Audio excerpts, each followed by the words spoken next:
Okay, everyone. I am so excited to have Dr. Bren on here today. You guys, she is such a treasure, and you are going to love every word that she says. And we're going to just be pouring out some parenting gold today, as we do here on the 6570 Family Project podcast.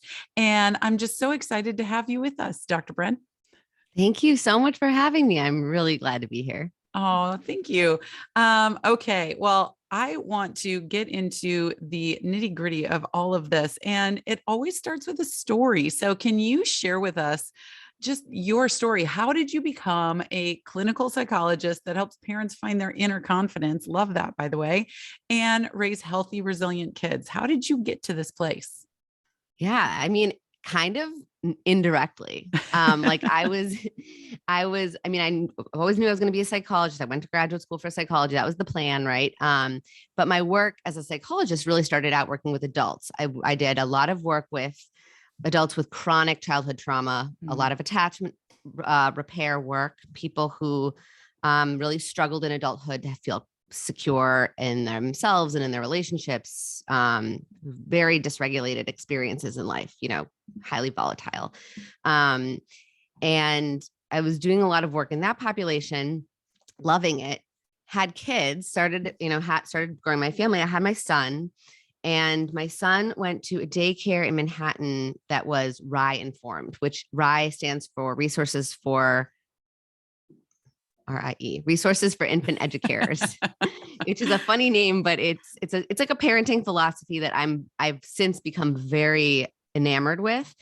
But ultimately, the sort of core of RIE is that, we look at children as these whole individuals from birth with these their own sort of needs and perspectives. And a lot of the work that we do in that parenting philosophy is like supporting their sense of self and their secure relationship with the parent. And I was like, wow, this is so between RIE and just wanting to knowing what I know about attachment, security, and wanting to create this really secure relationship with my children. I was like, wow, parenting and the way I've been approaching parenting kind of has similar threads to what I do in therapy with these individuals who have such severe attachment ruptures in their life and such insecure attachment patterns. And the repair work that we do has a lot of parallels to the, parenting a person who doesn't have attachment struggles.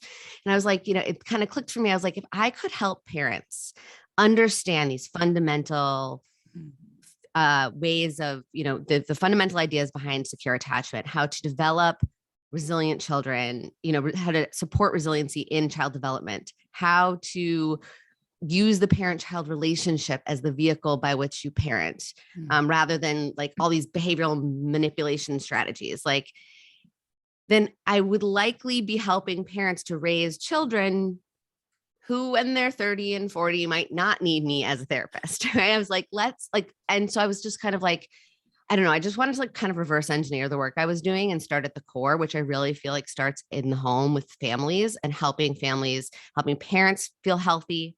I also feel like there's so much parenting stuff out there that makes parents feel less healthy, like increases shame, increases anxiety. And as a therapist who treats adults and mothers and parents, I was like, I need to figure out a way to teach parents about child development and, attachment health while also holding space for their mental health. Right. And finding kind of bridging that gap, because that's a thing, that's a big gap that does, I feel like, exist in a lot of the parenting stuff out there. Because so yeah, that's kind of how I started. And I started, doing more parenting support in my therapy. I was working much with many more parents. Now I almost not exclusively, I still see quite a range, but I see a lot of parents in my practice.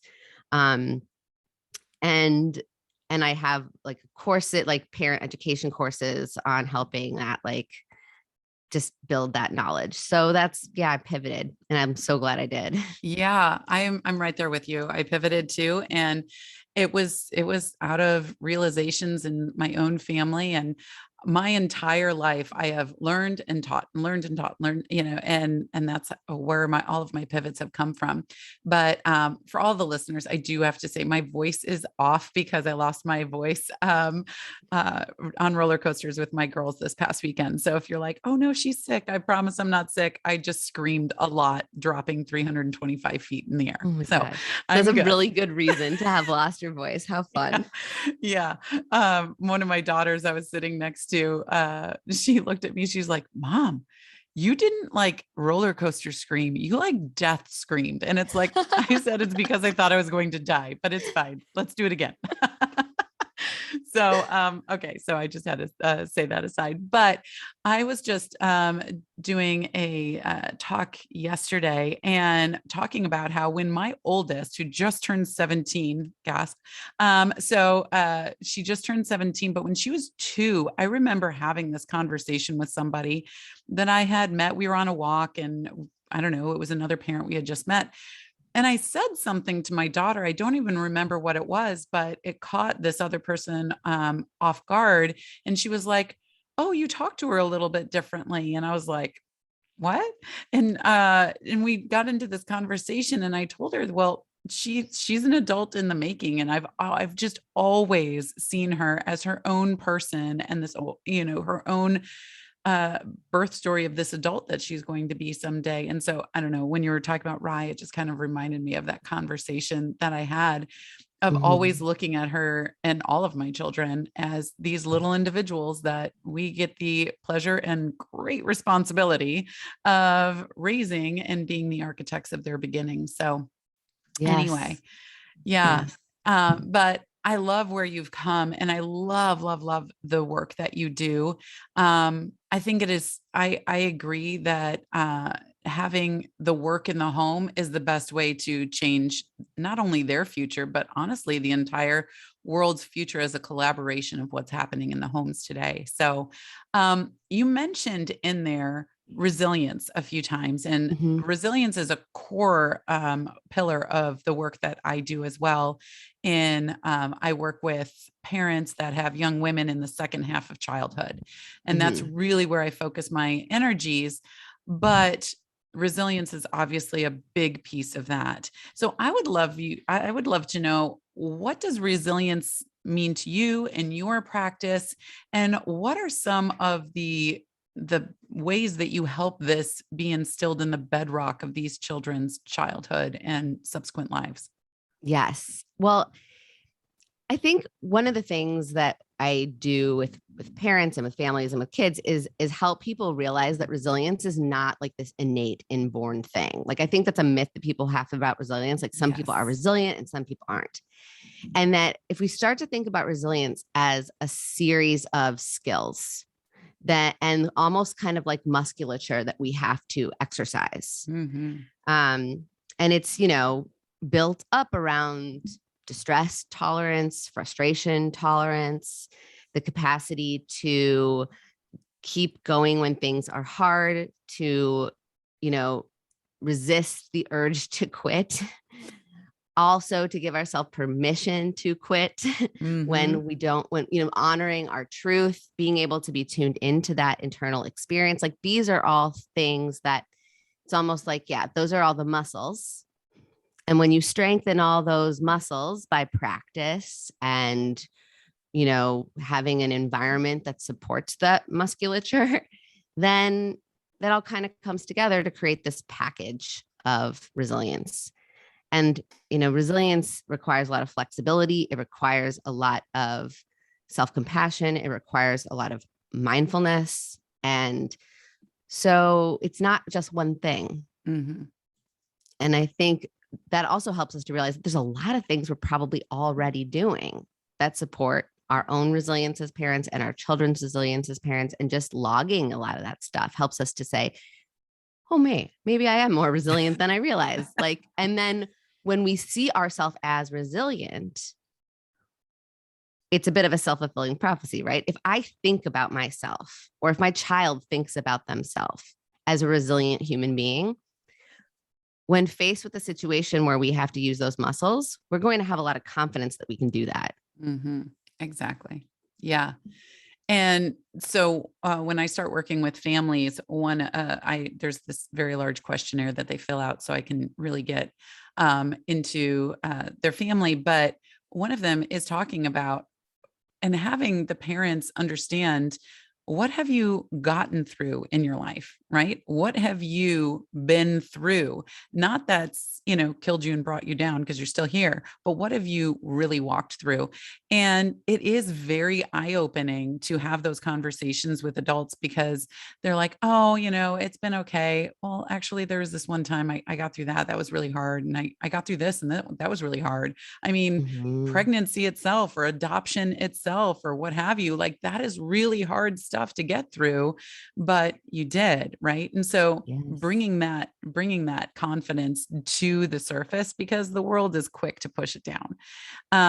But you said something in the beginning that I wanted to kind of reflect on, because I run into this a lot since I work with helping helping families get to a point that their daughters and themselves are in a self-disciplined leadership position before they leave home.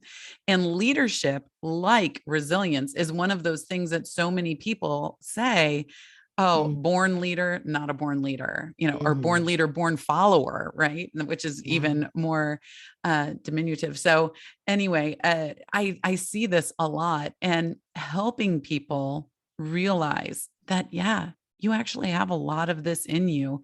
Oh, it's so encouraging, and it just puts a fire in them that, oh, I can. And when you have confidence, you're so much more capable of everything that you want to do. So I love Yes. that you brought that up. And it goes with, because I work a lot in vision, right? Forming core beliefs, forming core values. And then also vulnerability is another one. I'm not vulnerable. I'm not vulnerable at all. Right. Mm. And I was working with a dad recently, and he's like, yeah, I don't do that girl stuff. I don't do, Mhm. and I was like, that's okay. Have you ever told your daughter, I don't know what to do here, so can you help me help you? And he's like, no. And I was like, well, that might be a really good thing. Just being vulnerable, that you are not vulnerable, right? In his Right. eyes. And just having that raw conversation with your daughter, and just, I believe in you and I want to help you, but I have no idea how. Can you help me with that? So powerful to that child. Yes. Yeah. Yeah. Yes, I love that. And I think that that idea that, like, sometimes we have to break through when we're working with families or parents or individuals. Like, we have to break through that, like, belief that I'm not that thing or I can't do that thing. And usually I think one of the ways I help people break through that belief is to sort of find the roots of that belief, Mm, right? Like, you learned that somewhere. Where did you hmm. learn that? Was that something that was explicitly told to you when you were growing up? Like, big boys don't cry. So stuff it down. Like, I don't want to Right. hear that stuff. Right. And so you internalize that and you start to grow up as a human being. It's, I don't do that girly stuff. Right. That's not me. Is that rooted in maybe an implicit communication? Right. You had a parent who either was incredibly emotionally volatile and you were like, I just can't be like that, so I'm going to go the whole opposite direction because that's too scary. Or maybe you had a parent who never shared their emotions with you or was really stunted in that way, and so that you didn't get an emotional education by modeling and co-regulation with them.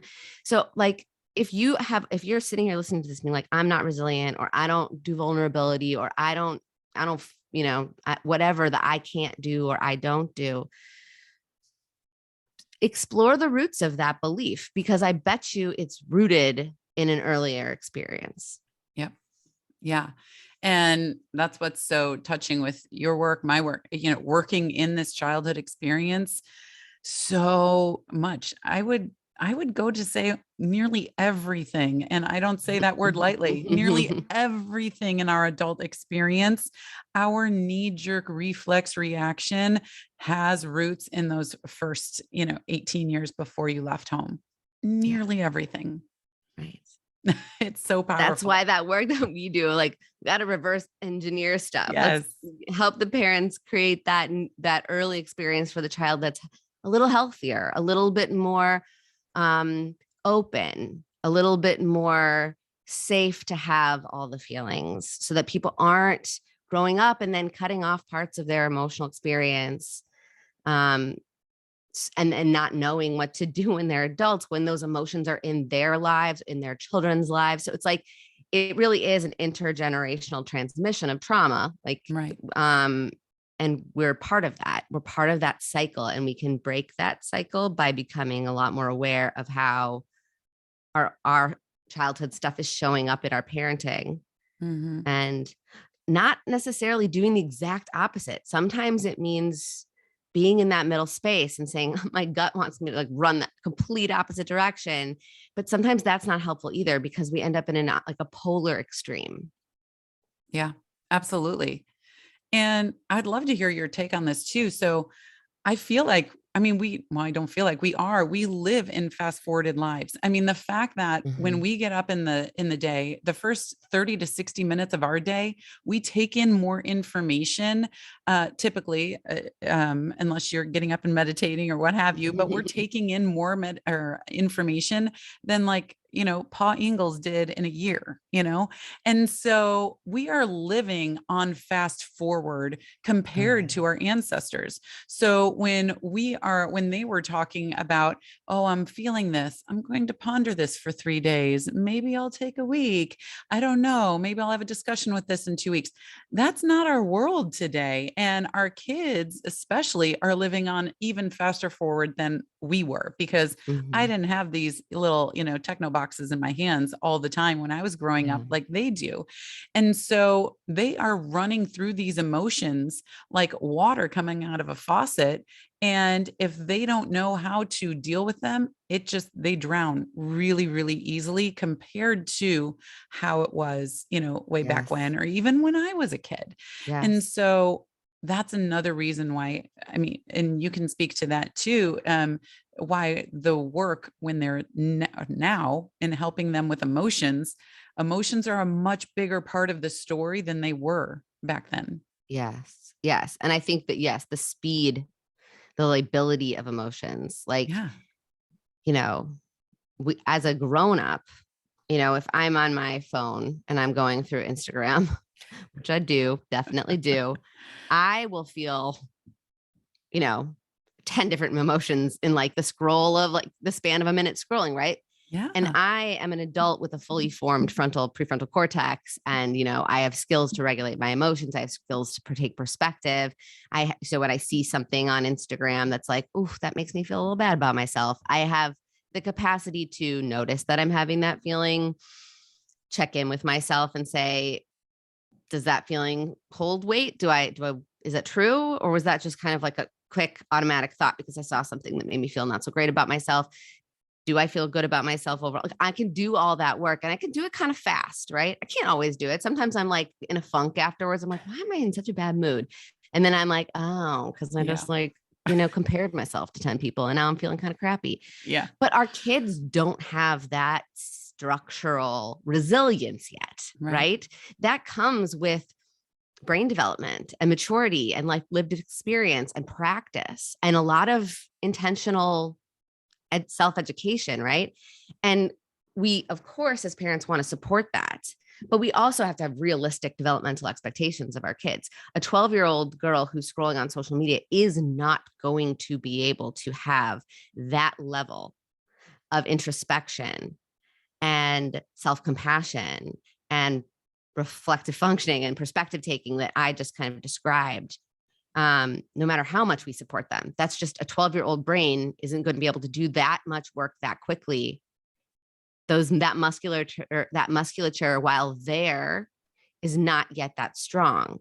So we also have to really remember that like some stuff is just too big for these kids, Right. and yet they're using it. And I'm not saying they can't use it or they shouldn't use it. I really approach tech and kids from a harm reduction model. Like, it's there, it's happening. We need to create supports to have them feel like educated consumers of technology and educated users of technology, because we're not going to be able to remove it. We cannot excise this. It's here.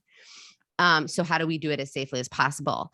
And part of that is helping outside of those moments build resilience skills, build reflective functioning skills. Reflective functioning is our ability to notice what we are thinking in the moment and reflect on its impact on our emotions, our physical body.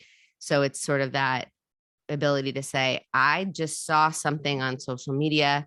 It made me compare myself to that other person. That made me feel bad about myself. I noticed that when I feel bad about myself, I kind of want to curl up in a ball. My stomach kind of flips a little bit. My mood drops. I want to do less fun things. I kind of want to isolate. Like that's reflective. Noticing that, having that narrative is reflective function. We want our kids to be able to notice those things because when they notice it, they could do something about it. Yeah, absolutely. And I mean, you just sitting here and talking about that, it's like scrolling. It's crazy when you are scrolling and, you're me by myself, I do it too. But with my kids, they can scroll past a death. Someone just died in a horrific accident. Oh, look at that pretty dress. Oh, there's a party I wasn't invited to. Mhm. Oh, that's really happy for Aunt Judy. I don't know. And all of these things in 4 seconds, right? Yep. And they go through all of these things and it becomes that they're paralyzed to the effects of it. And I mean, that is ubiquitous across humanity right now with Mhm. these phones, but helping our kids feel those. I love that reflective functioning because, well, how did that make you feel to not be invited to that? Because that really sucks. That hurts. And allowing them to feel that way, allowing them to mourn whoever passed away in some, terrible way or what's happening in the world right now.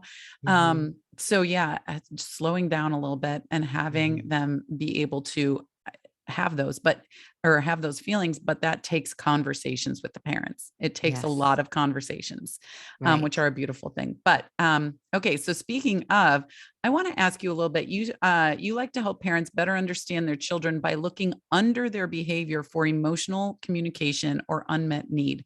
Can you elaborate on that a little bit? Looking under the behaviors and unmet needs. Yeah. So the idea is like, okay, we behave, we all do stuff, right? Very rarely do we do stuff for no reason. And so, and typically the reason why we do stuff, in my opinion, is not, and I'm talking about like, I mean, we sometimes we have very conscious meditated behaviors. Like I want to do this thing and I'm going to do this thing. What I'm talking about is like especially with little kids, right? When little kids, like I have a 4-year-old and a 2 and an almost 3-year-old, um, they hit, they push each other. I'm trying to get out of the house. They run away from me. They do these things that sometimes they do them on purpose, but I really do believe that most kids do really problematic behaviors because they're dysregulated. And when I say dysregulated, I mean their nervous system is in fight or flight. Their prefrontal cortex is offline. Their amygdala has pulled the fire alarm. Their nervous system is getting ready to run or fight to the death. Like these are our primitive, our like evolutionarily based threat responses. And when our kids are tantruming or becoming very aggressive or having these out of control behaviors, especially young kids, but also this can happen in teens. I mean, I've had tantrums and I'm 37, right? Like we all have dysregulated moments where we go into this like really just, out of control threat response. But our littlest kids do it all the time. And I work with a lot of parents, very young kids. That's a big area of, of the population that I work with, are parents who are like, my kids keep hitting or they're tantruming all the time, or they're throwing their food on the floor. Like, they can't get them to listen or cooperate. And a lot of the work I do with parents is understanding dysregulation and realizing that a lot of the behaviors that we are observing, all these dysregulated behaviors, are really, the tip of the iceberg. And really what we need to do is look underneath. That's why I say underneath the behavior, to what is driving the dysregulation? What pulled that fire alarm for the kid? which is a mindset shift because it's taking people out of thinking about children's behaviors as they're doing this on purpose. They're pushing my limits. They're testing my boundaries. They're looking for a fight. They're manipulating me. Instead, we're looking at it as like, wow, this is like avolitional. My kid is really, they're no longer in control of their brain and their bodies, because when we're in fight or flight, our frontal lobes are offline. So we're really not making choices. We're really in reflex mode. And so that's what I mean by going under the behaviors, trying to figure out like, what is the perception of threat that triggered this chain reaction.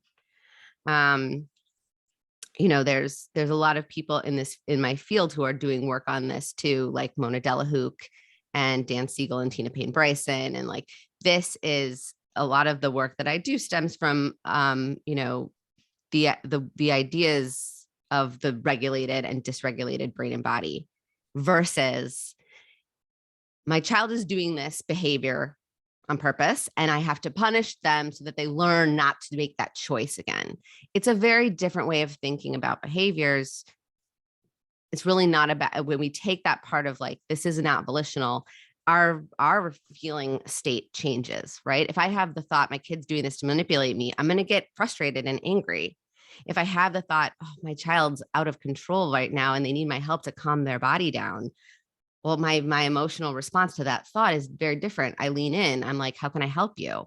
I have a lot more empathy and compassion, and I'm more calm. So that's a lot of the work that I do. And the course that I have, the Science of Tantrums, really goes into like the neuropsychology of dysregulation, what's happening in your child's brain and body when they're dysregulated, when they're having a tantrum or a meltdown, and then all the ways that we can kind of respond to that from this sort of, how do we share our calm with them instead of how do we try to change their behaviors? Right.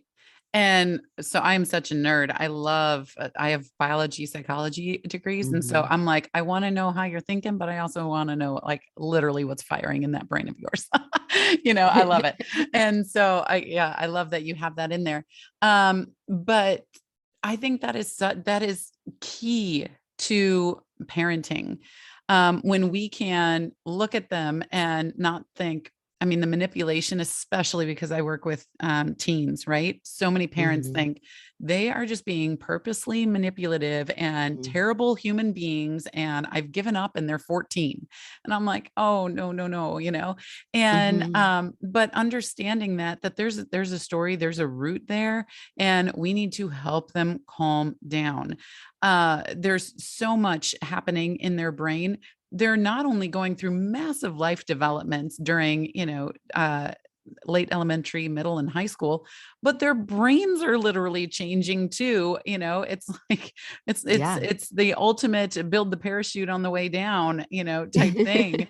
And so I want to talk a little bit about those parallels that happen with brain development, since you went there and opened that box. I would love to. Yeah. So with even like neonatal or like fetal development, toddler brain development, and teen brain development, it's always, starting at the back and going front, front, Yes. And so I find it fascinating. And if there's awareness as a parent of, oh, their brain is changing again, and we need to do this, I think it just brings so much more compassion to the table. So can you talk a little bit more about the nitty gritty of that brain development and those stages with toddlers and even teens? Yes. And it's funny. I always joke, but it's not that funny because it's really kind of true that toddlers and teens kind of are very similar because they are both developmentally, their prefrontal cortexes are under construction heavily in that period of time. There's sort of like this massive burst of prefrontal cortex development. And the prefrontal cortex is the part of our brain, like right behind our forehead. And it's responsible for the higher level thinking that makes us kind of like human, right? The thing that separates us from our animal counterparts, right? It's it's executive functioning skills. It's how we perspective take, problem solve, plan and sequence behaviors, inhibit impulse, right? There's a big parallel between toddlers and teens, is that impulse control is under construction. So language, communication skills, all that stuff, emotion regulation skills, like all that stuff is housed in the prefrontal cortex. And so when that part of the brain is under construction, which developmentally happens in toddlerhood, it happens throughout life, right? The prefrontal cortex is not done being developed until we're about 24 to 26 years old, depending on if you're male or female. Males get it later. Not shocking, right? But there's a huge, like huge leap and like exponential growth that's happening in the toddler years. And there's another, and then there's sort of like we call it latency period. There's like a slowing down of the speed with which the brain's always developing, right? Even grown-ups, our brain is plastic. We can create new neural pathways till the day we die, right? We could always learn new things, but the speed and the intensity of change that's happening, there's a big peak in toddlerhood, and then it sort of slows down. It never stops, but it just, the intensity slows down through like that elementary, middle school age. And then you hit adolescence, and that construction zone picks right back up. And now there's this new transformation from childhood to adulthood that's happening. So the brain is changing again to become its more adult self. And even though we're trying to turn into adults with our brain, that construction really impacts the prefrontal cortex's ability to access those executive functioning skills. So we see way more risky behavior, difficulty with organization, difficulty with planning, difficulty with perspective taking, right? So egocentric, so the sense of omnipotence, right? Like, this is kind of similar. Who am I talking about here? A 4-year-old or a 14-year-old? It's hard to tell, right? Because they're really similar, because their brains are under very similar changes. And right there, I think is such a great checkpoint for parents, because when your kid went to, jump off of something when they were 4, you would be like, no, you can't do that. I love you. And that's dangerous and everything. And when they go to do it at 14, you're like, you fool, what are you doing? You should know better. Right. And having that same, and I'm not saying talk to them like a 4-year-old, and not that, and they are grown and they have gone through 14 years of life now. And yes, they know more things, but still, like you were saying, that is under construction. So helping them be there. I mean, there's a reason why childhood is 18-ish years, in different cultures, it's somewhere else in the teens, but, and some people stay home until they're 26, it just depends on where you are. But in general, probably the average is about 18 years. And there's a reason for that. They need guidance. They need support. They need someone to believe in them during that time. I saw the other day, we're going through this terrible epidemic of teen suicides, and it's really, really heartbreaking. But there was a study that was done, and I apologize, I forget who put it out, but they said that people who had attempted suicide and lived, that the difference, they had large questionnaires, large studies, and the biggest difference was they needed one person to just be able to see the potential in them. And we've ran into a lot of teens that are big, fill in the blank stars, track stars, but that is ambition driven. Do this, you got this, that, but actually believing in them and who they are as a person without just their talents running the show or driving the bus, Oh, yes. And that is so huge. And as a family architect, which is what I call parents, we are, building, designing, planning the beginning of someone else's life. We can either be that person or we can help them find that person. And it doesn't always have to be us. In fact, there's different seasons and there's going to be different things coming in and out, but we can recognize that fact and know that they need to find that person, because in some ways they're still a toddler, right? Yes. And under construction. I love that phrase. I'm definitely going to use that. They're under construction. So, Yeah. wow, this has been such an amazing talk today. Thank you so much for being here. I have 3 pages of notes, so that's awesome.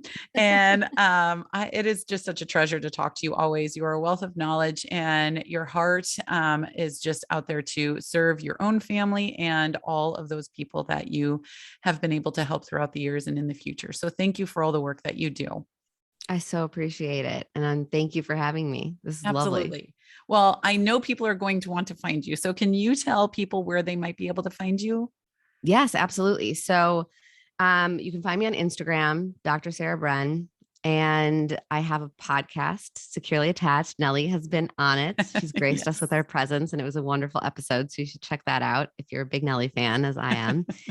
And I have a parenting. I have 2 courses. The Authentic Parent, which is really about finding your confidence in your child's first year, whether you're a first time or a second time or third time parent. I've had third time parents take it. It's been great. And then I have this new course, The Science of Tantrums, which is all about child dysregulation and understanding what's happening in their brain and body so that we can help them move out of tantrums more effectively. So you can find all that on my website, drsarahbren.com.